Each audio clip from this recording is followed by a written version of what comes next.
stars are fire. Doubt that the sun doth move, doubt truth to be a liar, but never doubt I love.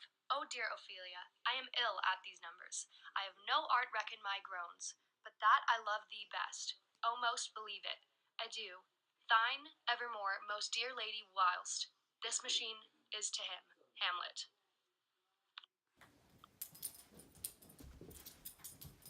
To be or not to be? That is the question.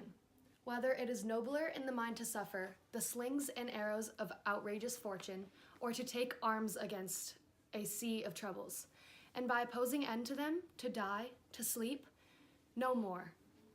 And by a sleep to say we end the heartache and the thousand natural shocks that flesh is here to. 'Tis a consummation, devoutly to be wished, to die, to sleep. With a bare bodkin, who would fardels bear to grunt and sweat under a weary life, but that the dread of something after death, the undiscovered country from whose bourne no traveler returns, puzzles the will and makes us rather bear those ills we have than fly to others that we know not of. Soft, you now, the fair Ophelia, nymph, in any orisons, be all my sins remembered. Good my lord, how does your honor for this many a day? I humbly thank you. Well, well, well. My lord, I have remembrances of yours that I have longed to redeliver. I pray you now, receive them. No, not I. I never gave you my ought. My honored lord, you know right well you did, and with them words of so sweet breath composed, as made the things more rich, their perfume lost. Take these again, for the noble mind. Rich gifts wax poor, when givers prove unkind. There, my lord. Are you honest? My lord? Are you fair? What means your lordship? That if you be honest and fair, your honesty should admit no discourse to your beauty. Could beauty, my lord, better commerce than with honesty? Aye, truly, for the power of beauty will sooner transform honesty from what it is. I did love you once. Indeed, my lord, you made me believe so.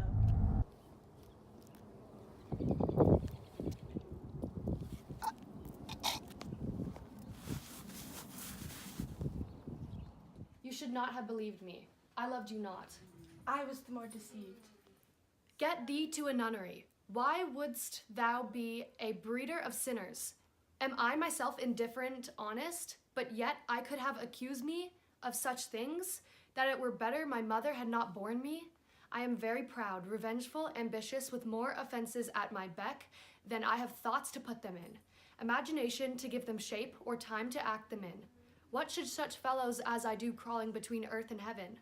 We are arrant knaves all. Believe none of us. Go thy ways to a nunnery. Where's your father? At home, my lord. Let the doors be shut upon him, that he may play the fool nowhere but in his own house. Farewell. Where wilt thou lead me? Speak, I'll go no further.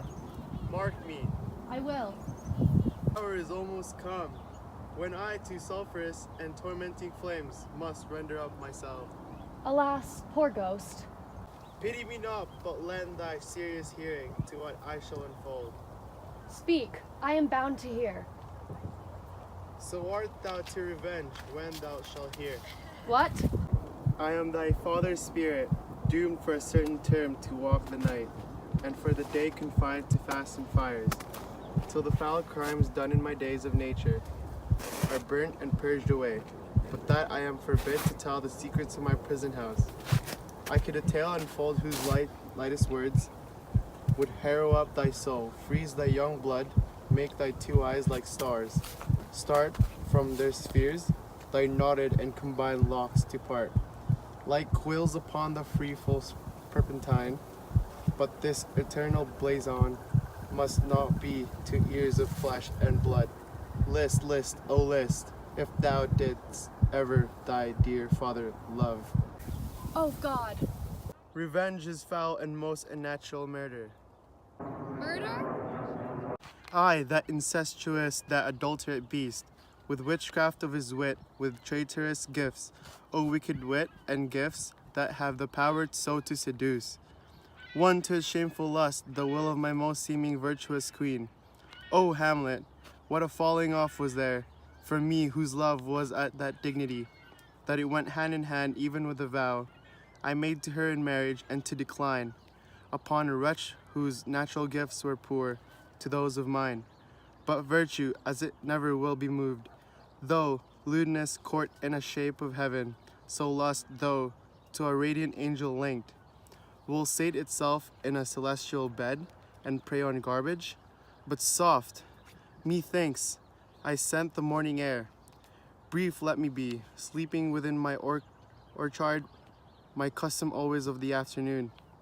Upon my secure hour thy uncle stole, with juice of cursed Hebenon, on a vial, and in the porches of my ears did pour the leprous distilment, whose effect holds such an enmity with blood of man, that swift as quicksilver it courses through the natural gates and alleys of the body, and with a sudden vigor doth posset and curd like eager dropping into milk. The thin and wholesome blood, so did it mine, and a most instant terror barked about, most Lazar-like with vile and loathsome crust all my smooth body. Thus was I, sleeping by a brother's hand of life, of crown, of queen, at once dispatched, cut off even in the blossoms of my sin, and household, disappointed, unannulled, non-reckoning made, but sent to my account, with all my imperfections on my head. O horrible, most horrible! If thou hast nature in thee, bear it not. Let not the royal bed of Denmark be a couch of luxury and damned incest. But howsoever thou pursuest this act, taint not thy mind, nor let thy soul contrive against thy mother out. Leave her to heaven and to those thorns that in her bosom lodge. To prick and sting her, fare thee well at once. The glow-worm shows the matin to be near, and gins to pale his ineffectual fire. Adieu, adieu, adieu, remember me. Oh, all you host of heaven, oh earth, what else? And shall I couple hell? Oh fie, hold my heart, and you my sinews grow not instant old, but bear me stifely up. Remember thee. Ay, thou poor ghost, while memory holds a seat in this distracted globe. Remember thee? Yeah. From the table of my memory, I'll swipe away all trivial fond records, all saws of books, all forms, all pressures past. That young and observation copied there, and thy commandment all alone shall live within the book and volume of my brain, unmixed with baser matter, yes, by heaven. O most pernicious woman, O villain, smiling damned villain, my table's meat it is, I set down, that one may smile and be a villain. At least I'm sure it may be so in Denmark. So uncle, there you are. Now to my word. It's adieu, adieu, remember me. I have sworn it. Farewell. Oh, help him, sweet heavens! If thou doust marry, I'll give thee this plague for thy dowry. Be thou as chaste as ice, as pure as snow. Thou shalt not escape calamity.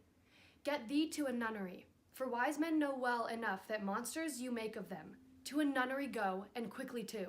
Farewell. Oh, heavenly powers, restore him! God hath given you one face, and you make yourselves another. You jig and amble, and you lisp, and nickname God's creatures, and make your wantonness, your ignorance. Go to, and no more on it. It hath made me mad. I say we will have no more marriages. Those that are married already, all but one, shall live. The rest shall keep as they are. To a nunnery, go.